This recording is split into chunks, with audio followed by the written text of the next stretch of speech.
இது பாப்கார்ன். நான் சிவராமன், உடன் ஸ்ரீ சசிகுமார், வாழ்வியல் பயிற்சியாளர். இந்த காலகட்டத்துல தற்கொலைங்கிறது அதிகமாகிட்டே வருதுங்க. எல்லா தரப்பினரும், எல்லா வயதினரும். இதுக்கான அடிப்படை காரணம் என்னங்க? பொதுவா நம்ம தற்கொலை அப்படின்னு சொல்லக்கூடியது தன்னுடைய வாழ்வை முடித்துக் கொள்ளக்கூடிய மனோபாவம் ஒரு மனிதனுக்கு ஏன் வருகிறது அப்படின்னு சொல்லி பார்க்கும் பொழுதுங்க, இதுல ஒரு 3 மைய காரணங்கள் இருக்குது. உளவியல் காரணங்களால ஒரு 3 விஷயங்கள் இருக்குங்க. அதுல ஒண்ணு எமோஷனல் இம்யூனிட்டி அப்படின்னு சொல்றோம். உணர்வுகளை கையாளுகின்ற மனோபாவம் அவர்களுக்கு குறைவாக இருப்பது ஒன்று. இரண்டாவது காரணம், பிரச்சனைகளை எதிர்கொள்ளுகின்ற தைரியமான மனோபாவம் இது இல்ல. இது இரண்டாவது காரணம். மூன்றாவது, பழக்க வழக்கங்கள், அதாவது சரியான தேவையான பழக்க வழக்கங்கள் இல்லாததுனாலையும் அவர்களுக்கு இந்த எண்ணங்கள் தூண்டப்படுகிறதுங்க, உளவியல் காரணங்களாக. இந்த 3 காரணங்களுமே நம்ம குழந்தைகளாக இருந்து வளர்க்கப்படும் போதே சூழ்நிலைகளால் அது அமைக்கப்படுகிறது. இன்னாருக்கு இருக்கணும் அப்படிங்கறத தாண்டி இந்த 3 மைய காரணங்கள் இன்றைய தேதியில உளவியல் ரீதியாக சொல்லப்படுகிறது. இப்ப இந்த மாதிரி எண்ணங்கள் ஏன் தோணுதுங்கிறதுக்கான காரணத்தை சொல்லிட்டீங்க. இது தோன்றாமல் இருக்க நம்ம மனதையோ அல்லது வாழ்வியலோ எப்படி பலப்படுத்திக்கிறதுங்க? இன்னைக்கு காலகட்டங்கள் எல்லா சூழ்நிலைகளுமே ஒரு பெற்றோர்கள் ஆகட்டும் அல்லது குழந்தைகள் ஆகட்டும், தாங்கள் வேலை செய்யற இடங்களிலும் சரி, தாங்கள் வசிக்கின்ற இடங்களிலும் சரி, அல்லது பள்ளிக்கூடத்துக்கோ கல்லூரிக்கோ போகின்ற இடங்களிலுமே இந்த தற்கொலை எண்ணங்கள் தூண்டப்படுவதற்கு மிகப்பெரிய காரணங்கள் அப்படிங்கிற மாதிரி இல்லாம இன்னைக்கு சின்ன சின்ன காரணங்கள் கூட அவர்களுடைய மனதை பாதிக்கிறது. உதாரணத்துக்கு நீங்க ஸ்கூல்ல ஒரு பிரஷர் தாங்கல, ஹோம்ஒர்க் பிரஷர் தாங்கல, இல்ல அதை ஏத்துக்கொள்ள முடியவில்லை, இப்படிங்கிற மாதிரியான நிறைய விஷயங்கள் இருக்கு. பட் அதுல நாங்க பார்த்ததுல எங்களுடைய இம்பாக்ட் ஸ்டடி, நாங்க செய்த இம்பாக்ட் ஸ்டடியில முதல் விஷயம் என்ன அப்படின்னு சொல்லி பார்க்கும் பொழுது, தோன்றுவதற்குண்டான காரணம் தோல்விகளை ஏற்றுக்கொள்வதற்குண்டான அவங்களுக்கான அந்த மனோபாவம் இல்லை. அவங்க எல்லா இடத்துலயுமே ஒண்ணு வாங்கியே பழகிறாங்க, அல்லது பெற்றோர்களும் வளர்க்கும் போது அதிக செல்லம் கொடுத்து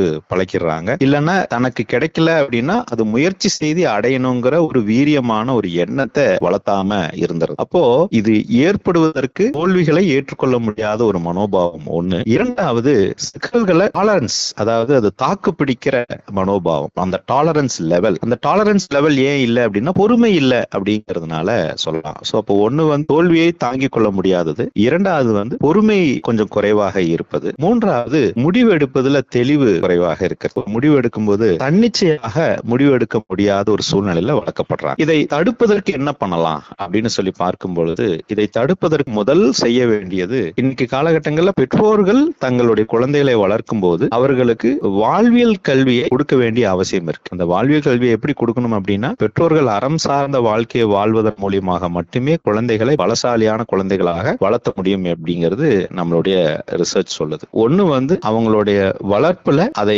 அவர்களுக்கு உண்டான வாழ்வியல் முறையில கொடுக்கிறது. இரண்டாவது, இது சார்ந்த விஷயங்கள்ல தன்னிச்சையாக செயல்படுவதற்குண்டான சுதந்திரத்தையும் சூழ்நிலைகளையும் அணுகுகின்ற எக்ஸ்பீரியன்ஸ், அனுபவத்தை ஏற்படுத்துறது, இந்த மாதிரியான அனுபவத்தை ஏற்படுத்துறது. மூன்றாவது ரொம்ப முக்கியமான காரணம், எல்லா சூழ்நிலைகளிலும் நாம அவர்களை கடந்து வருவதற்கு சூழ்நிலைகளை ஏற்படுத்துவது. இது மூன்றையும் நாம் அவர்களுக்கு ஏற்படுத்துவதன் மூலியமாக இந்த மனோபாவத்தை நம்ம இன்னும் கொஞ்சம் தடுப்பதற்குண்டான வாய்ப்பை நம்ம ஆரோக்கியமான வாழ்வு முறையை நோக்கி வளர்த்தலாங்க. ஒருத்தர் தனக்கு தற்கொலை எண்ணம் வருதுன்னு வச்சுக்கோங்களேன், அவங்க அதுல இருந்து விடுபடுவது எப்படி? பொதுவா நீங்க இந்த வாழ்க்கையை முடிச்சுக்கணுங்கிற எண்ணம் ஏன் வருது அப்படின்னு சொல்லும் போதுங்க, எனக்கு என்னுடைய வாழ்க்கையில நடந்த ஒரு அனுபவத்தை நான் குறிப்பிட்டு அதுல இருந்து எனக்கு கிடைச்ச சூழ்நிலை என்னன்னு சொல்றேங்க. நான் ஒரு தொழில் துவங்கி, அந்த தொழில் துவங்கியதுல ஒரு கடன் வாங்கி, ஒரு உயரிய தொகை, அதிகப்படியான ஒரு தொகையை கடன் வாங்கி முதலீடா போட்டு நண்பர்களோட சேர்ந்து முயற்சி பண்ணும்போது நண்பர்களால் ஏமாற்றப்பட்டோம். ஆனால் அவர்கள் ஏமாற்றவில்லை, அவங்களா இருந்தாங்க. நான் அவங்கள சரியா புரிஞ்சுக்காததுனால எனக்கு அந்த ஏமாற்றம் நிகழ்ந்தது. அப்ப நம்மளால கடனை திருப்பி அடைக்க முடியாது, 1 கோடி ரூபாய் கடன். அப்ப வாழ்க்கையை நம்ம முடித்துக் கொள்ளலாம் என்று நான் முடிவு செய்து, என்னால அந்த அவமானங்களையும் சூழ்நிலைகளும் தாங்க முடியாம ஒரு ரூம்குள்ள போய் தற்கொலை செய்வதற்குண்டான முயற்சியை நான் மேற்கொண்டேன். அப்ப அந்த பிராக்ஷன் ஆஃப் செகண்ட்ல எங்க அம்மா கதவை தட்டி உள்ள வந்த அந்த ஒரு கணம் என்னை ரொம்பவும் உலுக்கியது. ஏன்னா என் தாய்க்கும் அந்த சூழ்நிலை ரொம்ப கடினமான ஒரு சூழ்நிலை, எனக்கும் அது ரொம்ப கடினமான சூழ்நிலை. பட் எந்த ஒரு எண்ணம் எனக்கு அதை விரைவா ஏற்படுத்தியது அப்படின்னு சொல்லி பார்க்கும் பொழுது, ஒரு 7 செகண்ட்ல நாம அந்த முடிவு எடுத்துறோம் அப்படிங்கறத எங்களுடைய உளவியல் கூற்று. அதாவது ஒரு முடிவு எடுக்கிறது ஒரு 7 செகண்ட்ல அதை முடிவு எடுத்துறாங்க. யாருமே அதை ப்ரிப்பேர் பண்ணி பண்றாங்கன்னு சொல்றதை விட, ப்ரிப்பேர் பண்ணி பண்றதுக்குண்டான அந்த தைரியம் வருவதை விட இயல்பா ஒரு வாழ்வியல் முறையில அதை செஞ்சுறாங்க. இந்த மாதிரியான நிறைய சம்பவங்களை நாம கண்கூட பாக்குறோம், அன்றாட பேப்பர்ல பாக்குறோம். அப்போ அவங்க ரொம்ப விரைவா, இதுக்கு பேரு கம்பல்சிவ் ஆக்ஷன் அப்படின்னு சொல்லுவாங்க ஆங்கிலத்துல. கம்பல்சிவ் ஆக்ஷன், நம்மள அறியாமலே நாமளே நம்ம அந்த மனோபாவத்துல அந்த வேலையை செய்யறது. சில பழக்கங்கள் பாத்தீங்கன்னா நம்மள அறியாமலே நம்ம அந்த செயலை செஞ்சிருவோம். செஞ்சதுக்கு அப்புறம் இதை தானே செய்ய வேண்டாம்னு நினைச்சோம், ஆனா நம்மளால அதை செய்யாம இருக்க முடியலையே அப்படின்னு நிறைய விஷயங்களை செய்வோம். இன்னைக்கு அந்த மாதிரியான செயல்கள்ல இன்னைக்கு அது தற்கொலையும் முக்கியமான ஒரு சூழ்நிலையாவோ ஒரு செயலாவோ மாறிடுச்சு. அப்ப அது கம்பல்சிவ் ஆக்ஷன்னாலதான் அது நடக்குதுங்கிறதா உளவியல் கூற்றுங்க. இப்ப சமீபத்துல பாத்தீங்கன்னா ஸ்ரீவில்லிபுத்தூர்ல சின்ன பையன், டீனேஜ் பையன், அவங்க அம்மா செல்போன் தர மாட்டேங்கிறாங்கிறது காரணத்துக்காக தற்கொலை செய்திருக்காங்க. இதை எப்படி பார்க்கறீங்க? அதாவது இன்னைக்கு காலகட்டங்கள்லங்க இந்த மாதிரியான நிகழ்வுகள் ஏராளமாக வருகிறதுங்க. ஆனா ஆச்சரியத்துக்குரிய விஷயம் என்ன அப்படின்னா, அது குழந்தைகளில் மட்டும் இல்லைங்க.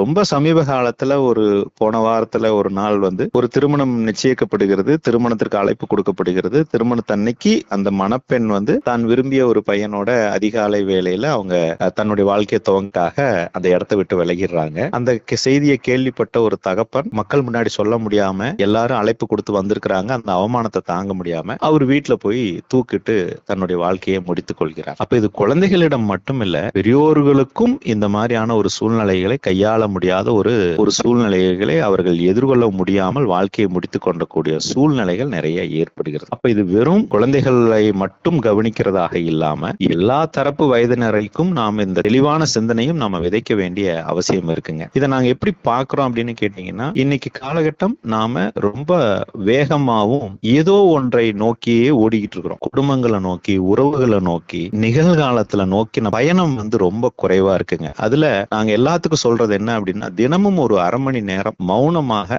தன்னுடைய எண்ணங்களை கவனிக்கிறதே மிகச்சிறந்த ஒரு கருவியாகவும் நம்மளுடைய வாழ்க்கைக்கு தேவையானதாக இருக்கு. ஒண்ணுமே பண்ண வேண்டாம், ஒரு அரை மணி நேரம் நமக்கு கண்ணை மூடி உட்கார்ந்து நமக்கு என்ன தோணுது, என்னெல்லாம் எனக்கு தோணுது, நான் என்னெல்லாம் செஞ்சிட்டு இருக்கிறேன், என்ன செஞ்சேன், என்ன செய்ய போறேன், நான் செய்ததில் எதை தவறாக செய்திருக்கிறேன், செய்ய போவதில் எதை நான் தவறாக செய்வதற்கு முயற்சி செய்து கொண்டிருக்கிறேன் அப்படிங்கிறதை நோக்கி நாம் அந்த உள் அகத்தாய்வுன்னு சொல்லுவோம். இந்த உள் அகத்தாய்வுங்கிற அந்த மௌனம் அப்படிங்கிற கருவி நாம பயன்படுத்தினாலே மிகப்பெரிய ஒரு விழிப்புணர்வு நமக்கு ஏற்படும். இந்த மௌனத்தை பயன்படுத்துறதுக்கு மாணவர்களுக்கும் பெற்றோர்களுக்கும் குழந்தைகளுக்கும் நாம அதிகமான ஒரு பயிற்சிகளை இன்னைக்கு தேவையில கொடுக்க வேண்டிய தேவையும் இருக்குங்க. மிகவும் நன்றிங்க. நல்ல கருத்துக்களை எளிதாக மனதில் பதியும் வண்ணம் சொன்னீங்க. ரொம்ப நன்றிங்க.